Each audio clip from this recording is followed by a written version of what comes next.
পেটে পাথর বেঁধেছে। 7 দিন পর্যন্ত রাসূলের ঘরের চুলায় আগুন জ্বলে না, রাসূলের ঘরে কিছু খাওয়ার কিছু নাই। কি খাবে তাদের এমন কোনো চিন্তা নাই, এমন ক্ষুধার যন্ত্রণায় বিশ্ব নবী পেটে পাথর বেঁধেছে।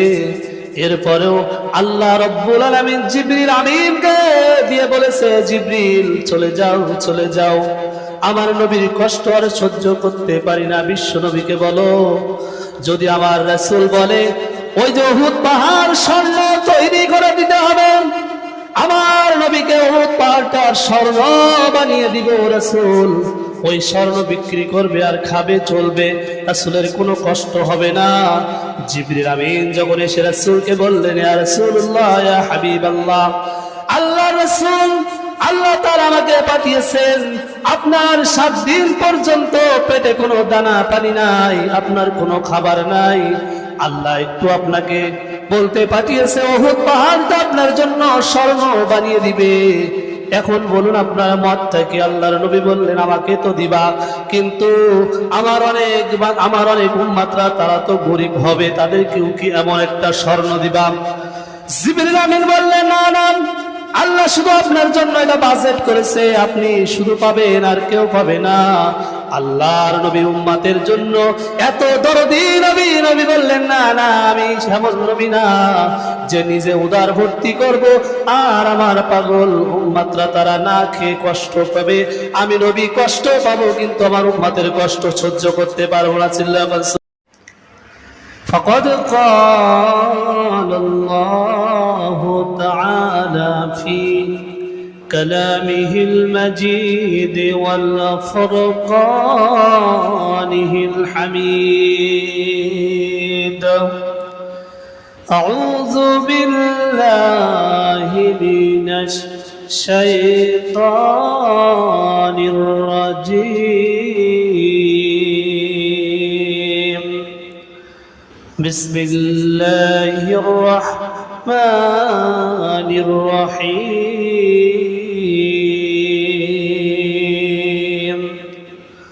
قل إن كنتم تحبون الله فاتبعوني يحببكم الله ويغفر لكم ذنوبكم والله غفور رحيم. وقال الله تعالى في كلامه المجيد: وما أرسلناك إلا رحمة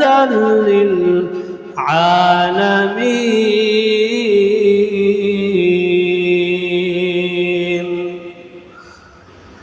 وقال النبي صلى الله عليه وسلم: من أحب سنتي فقد أحبني ومن أحبني كان معي في الجنة.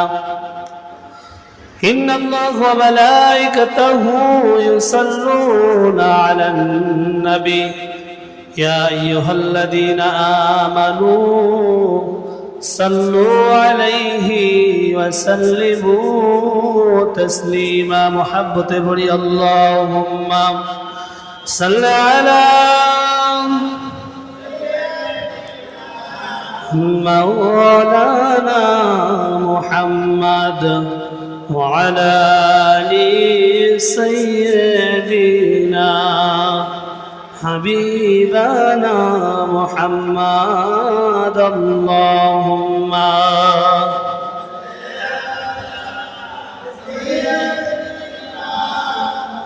مولانا محمد وعلى آل سيدنا رسولنا محمد. মদিনা যাইতে পারলাম না, মদিনা দেখতে পারলাম না, মদিনা যাইতে পারলাম না, মদিনা দেখতে দেখতে পারলাম না।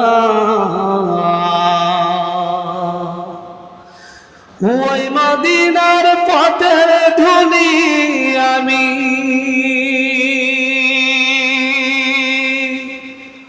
ওই মদিনার পথের ধুলি আমি মাখতে পারলাম না। মদিনা যাইতে পারলাম না। মদিনা দেখতে পারলাম না। মদিনা যাইতে পারলাম না। মদিনা দেখতে পারলাম না। জোরে কান মারহাবা।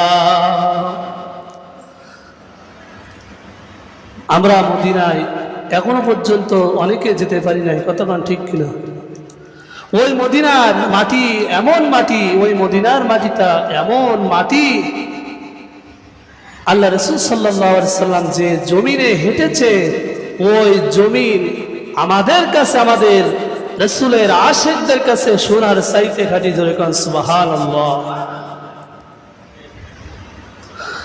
আমরা যারা আশিক রাসূল হয়েছি, আমরা যারা রাসূলের প্রকৃত ভালোবাসার পাত্র যারা রয়েছি, আমরা রাসূলের কথা, আমাদের রাসূলের নাম, আমাদের রাসূলের শান যখন আমাদের সামনে বলা হয়, আমাদের অন্তরটা এমন ভাবে শীতল হয়ে যায়, মনে হয় যেন আমরা রাসূলকে সচক্ষে দেখেছি। জোরে বলেন সুবহানাল্লাহ।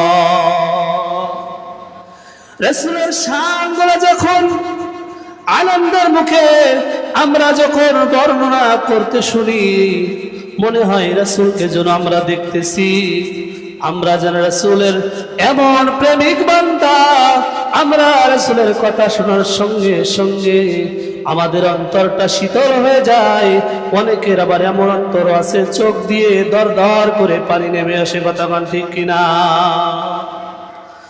আল্লাহ নবী, বিশ্ব নবী, রাহমাতুল লিল আলামিন 40 বছর বয়সে যখন নবুয়তি গ্রহণ করেছিলেন বিশ্ব নবী, আপনার আমার নবী আখিরি জামানার পয়গম্বর 40 বছর বয়সে যখন ওই হীরা গুহার ভিতরে আল্লাহর ধ্যান করতেছে উম্মতের মুক্তির জন্য, আপনার আমার প্রাণের রাসূল, আমাদের প্রাণের হাবিব আপনার আমার জন্য কত বেশি কেঁদেছে, আপনার আমার জন্য কত চিন্তা ফিকির করেছে, সেটা আমরা কখনো কল্পনাও করতে পারবো না, কথা বলেন ঠিক কিনা? সকল নবীরা তাদের নিজেদের জন্য চেয়েছে, কিন্তু একটা মাত্র নবী, একটা মাত্র পয়গম্বর, একটা মাত্র আখিরি জামানার নবী, তিনি নিজের জন্য কিছু আল্লাহর কাছে চাই নাই। সব সময় কিভাবে বান্দা বান্দির, তার আল্লাহর বান্দা বান্দি, তার আশিক রাসূলদের কিভাবে তিনি মুক্তি করতে পারবে, কিভাবে পথ ভোলা মানুষদেরকে আল্লাহর পথের সাথে জুড়ে দিয়ে তাদেরকে জান্নাতের পথ দেখাতে পারবে, এই চিন্তা ফিকিরে রাসূলের 63 বছরের জিন্দেগিটা কাটিয়ে ফেলেছে। সুবহানাল্লাহ। আল্লাহ নবী ক্ষুধার যন্ত্রণায় পেটে পাথর বেঁধেছে, 7 দিন পর্যন্ত রাসূলের ঘরের চুলায় আগুন জ্বলে না, রাসূলের ঘরে কিছু খাওয়ার কিছু নাই, কি খাবে তাদের এমন কোনো চিন্তা নাই, এমন ক্ষুধার যন্ত্রণায় বিশ্ব নবী পেটে পাথর বেঁধেছে। এরপরেও আল্লাহ রব্বুল আলামিন জিবরিল আমিনকে দিয়ে বলেছে, জিবরিল চলে যাও, চলে যাও, আমার নবীর কষ্ট আর সহ্য করতে পারি না। বিশ্ব নবীকে বলো, যদি আমার রাসূল বলে ওই যে উহুদ পাহাড় স্বর্ণ তৈরি করে দিতে হবে, আমার নবীকে উহুদ পাহাড়টার স্বর্ণ বানিয়ে দিব। রাসূল ওই স্বর্ণ বিক্রি করবে আর খাবে, চলবে, রাসূলের কোনো কষ্ট হবে না। জিবরিল আমিন যখন এসে রাসূলকে বললেন, ইয়া রাসূলুল্লাহ, ইয়া হাবিবাল্লাহ, আল্লাহ রাসূল, আল্লাহ তাআলা আমাকে পাঠিয়েছেন, আপনার 7 দিন পর্যন্ত পেটে কোনো দানা পানি নাই, আপনার কোনো খাবার নাই, আল্লাহ একটু আপনাকে বলতে পাঠিয়েছে উহুদ পাহাড়টা আপনার জন্য স্বর্ণ বানিয়ে দিবে। এখন বলুন আপনার মতটা কি? আল্লাহর নবী বললেন আমাকে তো দিবা, কিন্তু আমার অনেক উম্মতরা তারা তো গরিব হবে, তাদেরকেও কি এমন একটা স্বর্ণ দিবা? জিবরিল আমিন বললেন না না, আল্লাহ শুধু আপনার জন্য এটা বাজেট করেছে, আপনি শুধু পাবেন আর কেউ পাবে না। আল্লাহর নবী উম্মতের জন্য এত দরদি নবী। নবী বললেন না না, আমি এমন নবী না যে নিজে উদার ভর্তি করব আর আমার পাগল উম্মতরা তারা না খেয়ে কষ্ট পাবে। আমি নবী কষ্ট পাবো, কিন্তু আমার উম্মতের কষ্ট সহ্য করতে পারবো না। চিল্লাবেন সুবহানাল্লাহ। এমন নবী আপনার আমার নবী। এই নবীকে ভালোবাসবেন না তো কাকে ভালোবাসবেন? এই নবী আপনার আমার কথা কিন্তু কোনোদিন ভুলে নাই। আল্লাহর নবী যখন মৃত্যু সজ্জায়, আল্লাহর নবীর শরীরের ভিতরে বিষক্রিয়া শুরু হয়ে গেছে। আল্লাহর নবীজি একটু পরে ইন্তেকাল করবে, এমন ভাবে 14টা দিন কেটে গেল। একবার নবী বেহুশ হয়ে যায়, আবার নবী একটু সবল হয়। এমন ভাবে যখন 14-15 দিন কেটে গেল, আল্লাহর নবীর কানের সাথে, আল্লাহর নবীর গালের সাথে আবু বকর রাদিয়াল্লাহু তাআলা আনহু আর তার কানটা লাগালেন। দেখে ওই জবানে শুধু একমাত্র হাবলি উম্মতি, হাবলি উম্মতি বলে বিশ্ব নবীজি গুড়গুড় করে কাঁদতেছে। সুবহানাল্লাহ। আল্লাহ রাব্বুল আলামিন জিবরিল আমিনকে বললেন, ও জিবরিল, জলদি করে চলে যাও, বিশ্ব নবীকে আমি আরশের আজিমের পাশে রাখতে চাই। আমার বন্ধুকে আমি এত বেশি ভালোবাসি, আমার বন্ধুকে আমার ডান পাশে কবরস্থ করা হবে। আমি আল্লাহ আমার বন্ধুর সাথে সব সময় থাকতে চাই। আমার বন্ধুর কবরটা হবে আমার ডান হাতের ডান পাশের দিকে। জিবরিল আমিন চলে আসলো বিশ্ব নবীকে, এসে বলতেছে, ইয়া রাসূলুল্লাহ, ইয়া হাবিবাল্লাহ, আপনার বন্ধু আল্লাহ আমাকে পাঠিয়েছে, বলেছে আমার দোস্তকে আরশে আজিমের ডান পাশে আমি কবরস্থ করবো, যেন আমার বন্ধুর সাথে সব সময় কথা বলতে পারি, একটু প্রেম করতে পারি। আল্লাহর নবী বললেন, ও জিবরিল, আল্লাহর কাছে যে শোনো, আমার গুনাহগার উম্মতদেরকে কি আল্লাহর ডান পাশে কবরস্থ করা হবে। আল্লাহ রাব্বুল আলামিনের কাছে জিবরাইল চলে গেলেন। জিবরাইল আমিন যে বললেন, আল্লাহ আপনার বন্ধু তো বলেছেন তার গুনাহগার উম্মতদেরকেও কি আপনার আরশে আজিমের পাশে তাদের কবরস্থ করা হবে। আল্লাহ রাব্বুল আলামিন বললেন, না না না, তাদেরকে তো জমিনেই থাকতে হবে। শুধু আমার বন্ধুর জন্য, আমার ভালোবাসার পাত্রের জন্য আমি স্বীকৃতিটা দেব, আর অন্য কোনো মানুষের জন্য দেব না। আল্লাহর নবী বললেন, জিবরিল আমিন চলে যাও, চলে যাও, আমি এই জমিনে থাকবো, আমার গুনাহগার উম্মতরা, আমার গুনাহগার পাগলরা যেখানে থাকবে, আমি নবীও সেই জমিনে ঘুমায়ে থাকবো। সুবহানাল্লাহ। এমন দরদের নবী আপনার আমার নবী, এমন মায়ার নবী, নিজে কষ্ট করেছে কিন্তু উম্মতদেরকে কিন্তু কষ্ট পেতে দেয় নাই। আমার রাসূল করিম সাল্লাল্লাহু আলাইহি সাল্লাম দুনিয়ার জিন্দেগিতে 63 বছর কাটিয়ে গেছে। আল্লাহর নবীকে আল্লাহ তাআলা সুখ করতে পাঠিয়েছে, কিন্তু আল্লাহর নবী কোনোদিন সুখ করে নাই। কাফের বেঈমানরা আল্লাহর নবীকে যুগে যুগে তারা কষ্ট দিয়েছে, তারা মারধর করেছে, রাসূলকে গালিগালাজ দিয়েছে। আল্লাহর নবী কোনোদিন কাফের বেঈমানদের একটা কটু কথাও পর্যন্ত বলে নাই। কথা কোন ঠিক কিনা? বিনা দোষে আল্লাহর রাসূল যখন নামাজ আদায় করতেন, তার উটের নাড়ি বুড়ি পর্যন্ত আল্লাহর রাসূলের পিঠের উপরে রাখতেন, যেন আল্লাহর নবী কষ্ট পায়, আল্লাহর নবী দুঃখ পায়। কিন্তু আল্লাহর নবী আমাদের রাহমাতুল লিল আলামিন এমন নবী ছিলেন যে কোনদিন পর্যন্ত ওই কাফের মুশরিকদের একটা গালি পর্যন্ত দেয় নাই। সুবহানাল্লাহ। কোনদিন গালি দেয় নাই। কেমন নবী আমরা পেয়েছি, আমরা কেমন নবীর আশিক হয়েছি, একটু চিন্তা করার বিষয় আছে না নাই? একদিন মসজিদে নববীর ভিতরে একজন বেদুইন এসে প্রস্রাব করেছে। কি করেছে? প্রস্রাব করেছে।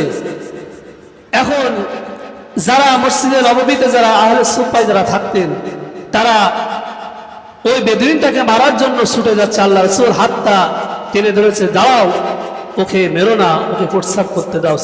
সুবহানাল্লাহ।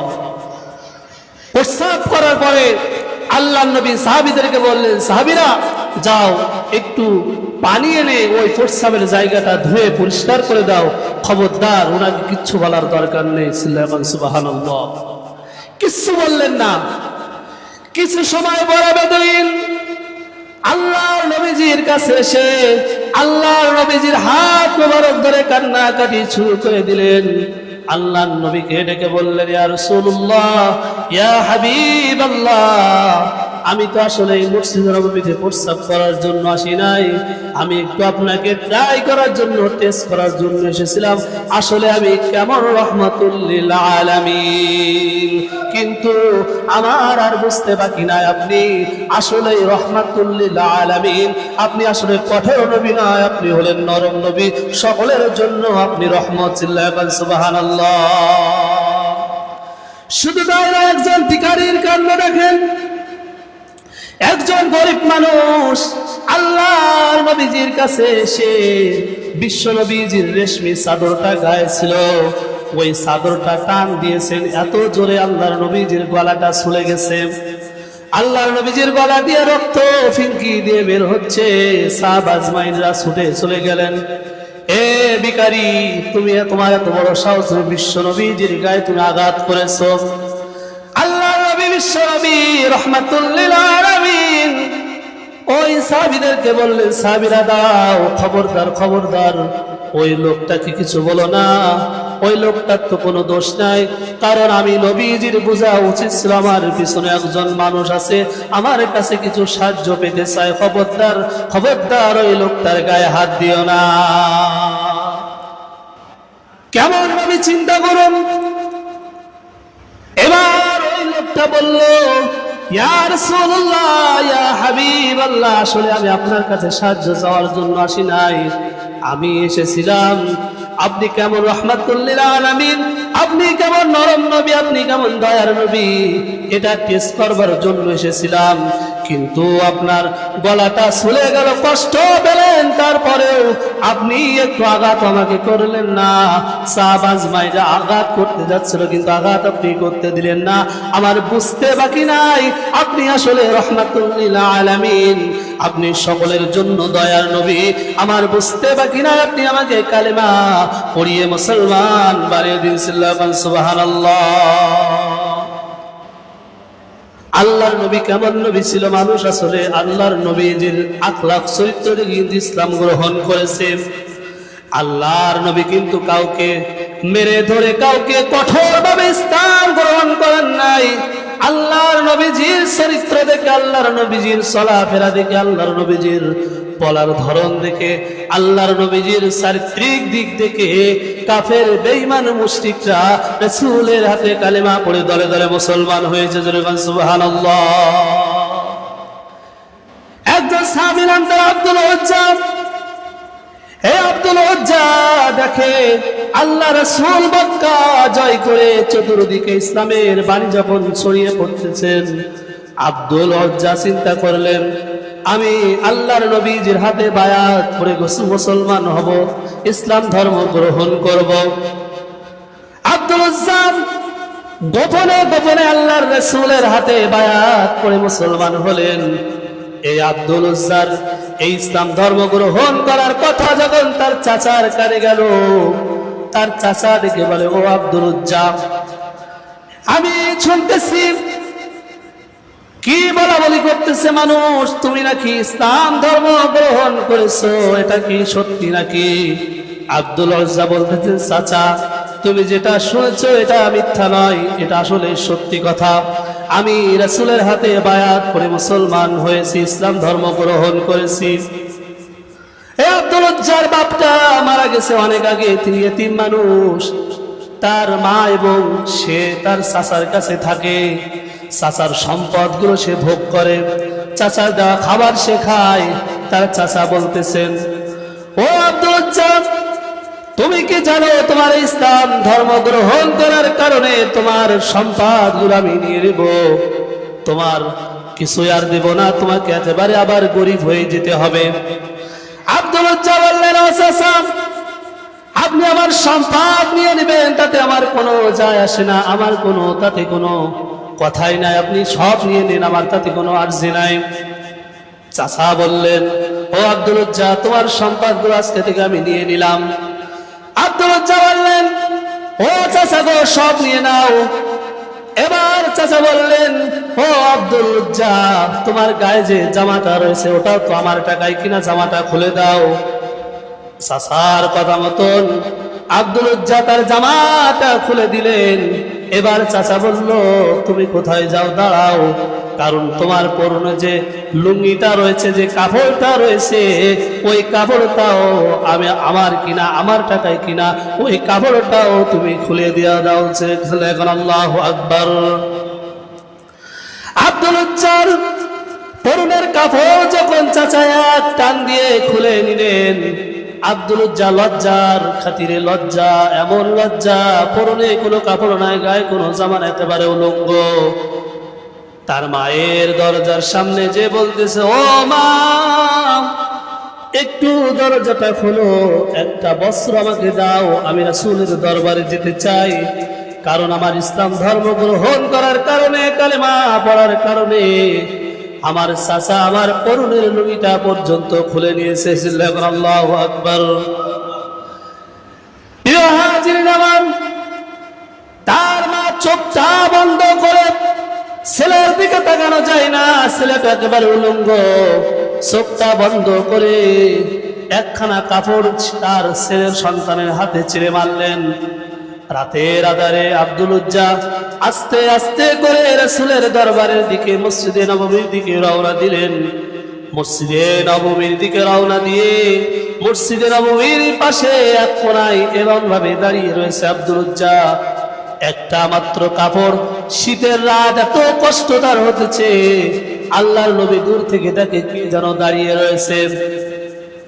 কাছে এসে তাকে, এবার তুমি কে, তোমাকে তো চিনতে পারছি না। রাতের আধারে বলতেছে, ইয়া রাসূলুল্লাহ, ইয়া হাবিবাল্লাহ, আমি আপনার আব্দুল্লাহ।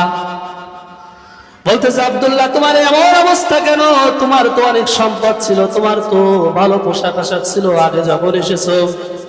আব্দুল্লাহ বলতেছেন, ইয়া রাসূলুল্লাহ, ইয়া হাবিবাল্লাহ, আপনাকে ভালোবাসার কারণে, আপনার সাথে মহব্বত করার কারণে, আপনার হাতে বায়াত করার কারণে আমার চাচা আমার পরনের লুঙ্গিটা পর্যন্ত খুলে নিয়েছে। আল্লাহর নবীজি ঘরের ভিতরে চলে গেলেন, যে একখানা কম্বল আব্দুল্লাহর কাছে দিলেন, বললেন, আব্দুল্লাহ, তুমি আজ থেকে আহলে সুফার অধিবাসী হয়ে গেলে, আহলে সুফায় তুমি থাকো। তিনি আহলে সুফায় থাকেন, সাহাবীদের কাছে কোরআন তেলাওয়াত শেখেন, কোরআন তেলাওয়াত শিখতেছেন। কোরআন তেলাওয়াত শিখে আব্দুল্লাহ এমন জোরে জোরে কোরআন তেলাওয়াত করে, এই কোরআন তেলাওয়াত শুনে সকল সাহাবীদের কিন্তু অসহ্য লেগে গেছে।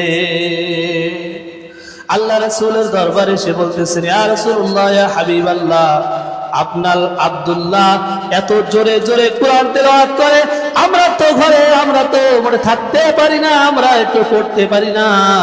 তখন আল্লাহর নবী বিশ্বনবী সাহাবীদেরকে ডেকে বলতেছেন, ইয়া সাহাবীরা, তোমরা আব্দুল্লাহর কাজে বাধা দিও না, কারণ আব্দুল্লাহ যে ত্যাগ করেছে, পরনের লুঙ্গিটা পর্যন্ত ইসলামের জন্য সে বিলিয়ে দিয়েছে, তার দুনিয়ায় আর কিছুই নাই, একমাত্র আল্লাহ আর আমি ছাড়া।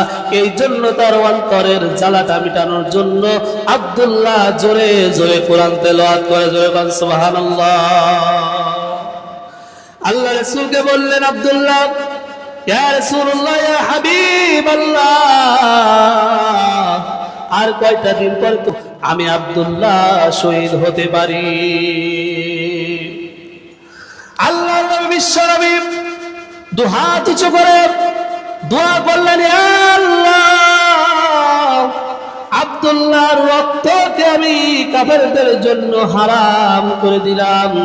খবরদার, খবরদার ইয়া মালিক, যেন খবরদার আব্দুল্লাহ ওই তাবুকের প্রান্তরে শহীদ না হয়। এই কথা শুনে আব্দুল্লাহ কান্নাকাটি শুরু করে দিলেন। বললেন, ইয়া রাসূলুল্লাহ, ইয়া হাবিবাল্লাহ, আপনাকে আমি একটু দোয়া করতে বললাম, যেন এর প্রান্তরে যে শহীদ হতে পারি, আমি যেন শহীদের মর্যাদা লাভ করতে পারি। কিন্তু আপনি কেন এমন দোয়া করলেন? আমি তো খুশি হতে পারলাম না। আল্লাহর নবী বিশ্ব নবী আব্দুল্লাহকে দেখে বলেন, ইয়া আব্দুল্লাহ, চিন্তা করো না, চিন্তা করো না।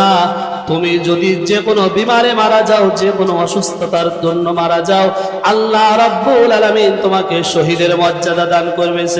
সুবহানাল্লাহ। 30,000 সাহাবী, 30,000 সাহাবী, তাদের কোনো অস্ত্র শস্ত্র কিছুই নাই। একটা করে গাছের ডাল ভাঙে আর মিসাক করে।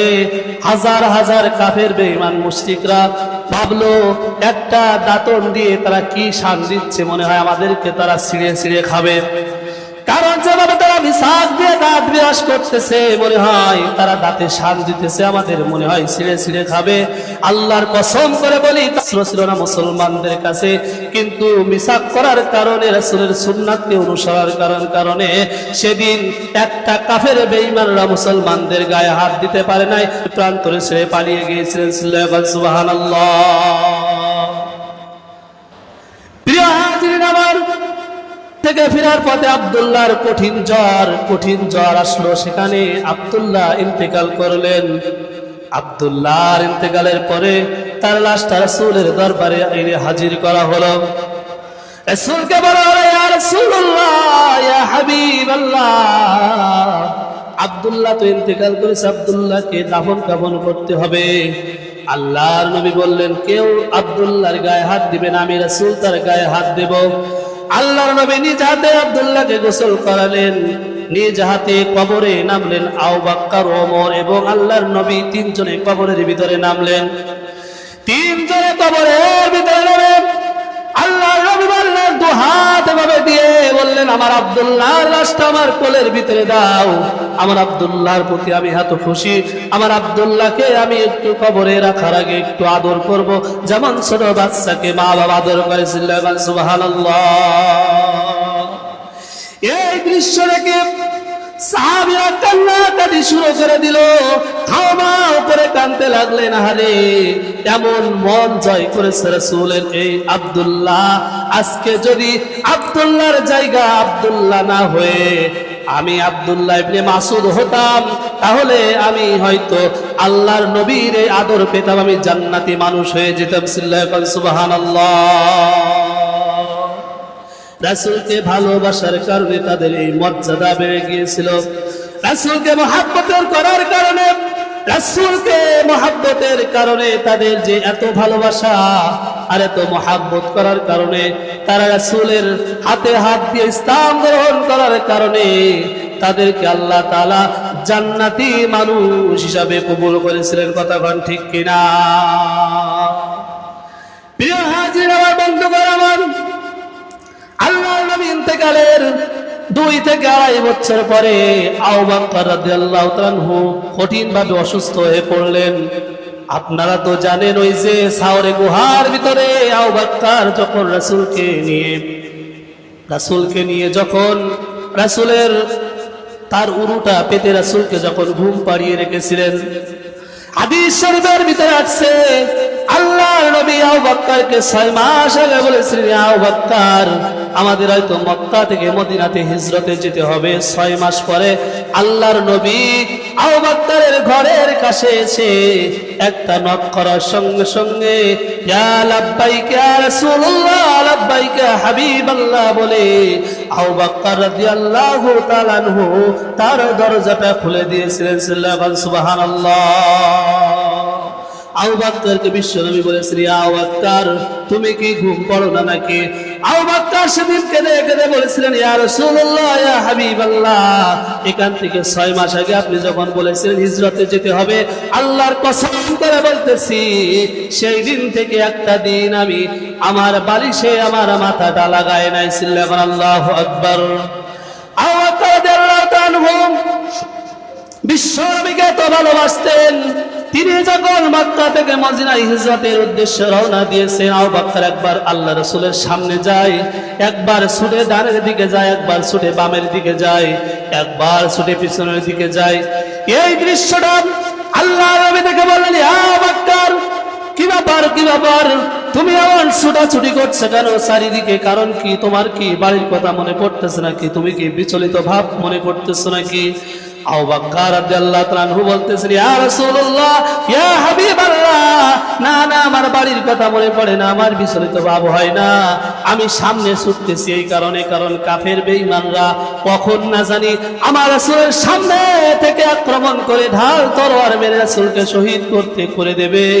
এই কারণে আমি ঢালের মতো সামনে উপস্থিত হয়ে যাচ্ছি এবং আপনার ডান সাইডে উপস্থিত হয়ে যাচ্ছি, বাম সাইডে উপস্থিত হয়ে যাচ্ছি, পিছনে উপস্থিত হয়ে যাচ্ছি। চতুর্দিক থেকে যখন তীর নিক্ষেপ করবে আপনার গায়ে তীরটা না লেগে যেন আমি আবু বকরের গায়ে তীরটা লেগে আমি মারা যাই, কিন্তু আমার রাসূলের গায়ে যেন একটা আঘাত না লেগেছিল। সুবহানাল্লাহ। ওই যে সারে গুহায় অনেক উঁচু পাহাড়, যারা হাজির গিয়েছে তারাই জানে কত উঁচু একটা পাহাড়। ওই পাহাড়ে বিশ্বনবীর উঠতে কষ্ট হবে। আবু বকর বলল, ইয়া রাসূলুল্লাহ, ইয়া হাবিবাল্লাহ, এখন তো আমাদের কোথাও একটা আশ্রয় নিতে হবে, তাহলে কি করা যায়? আল্লাহর নবী বললেন, আমাকে আল্লাহ তাআলা আদেশ করেছেন সাওরে গুহার ভিতরে আশ্রয় নেওয়ার জন্য। আবু বকর বলতে, রাসূল, আপনি তো ক্লান্ত, আপনি কিভাবে এত উপরে উঠবেন?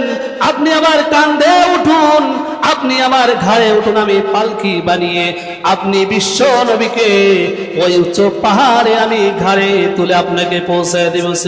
সুবহানাল্লাহ। ওই সাওরে গুহার ভিতরে যে সাপটা ছিল, ওই সাপে আবু বকরকে ধ্বংস করার কারণে যে বিষক্রিয়াটা ছিল, ওই বিষক্রিয়াটা বিশ্ব নবীজির লালা মুবারক দিয়ে, আল্লাহর নবীর থুতু মুবারক দিয়ে বিষটা পানি করে দিয়েছিল। তারপরেও কিন্তু প্রত্যেক বছর যখন আসতো, আবু বকরের বিষক্রিয়া শরীরের ভিতরে শুরু হয়ে যেত।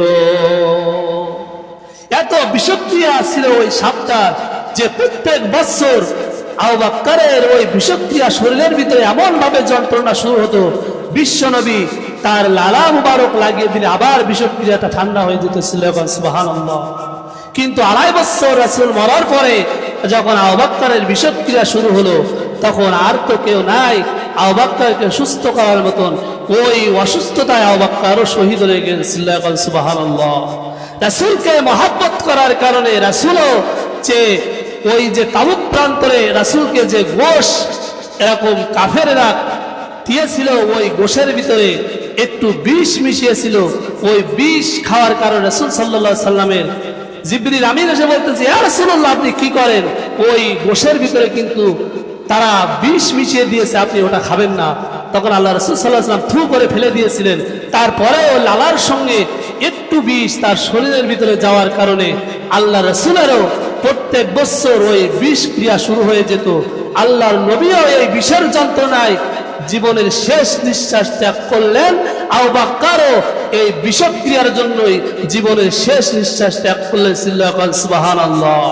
আল্লাহ রাসূল বলেছেন যে আবু বকরের এক রাতের আমল যদি এক পাল্লায় রাখা হয়, আর সমগ্র পৃথিবীর মানুষের আমলগুলো যদি এক পাল্লায় রাখা হয়, আমার আবু বকরের নেকির পাল্লাটা আল্লাহ তাআলা ভারী করে দিবেন।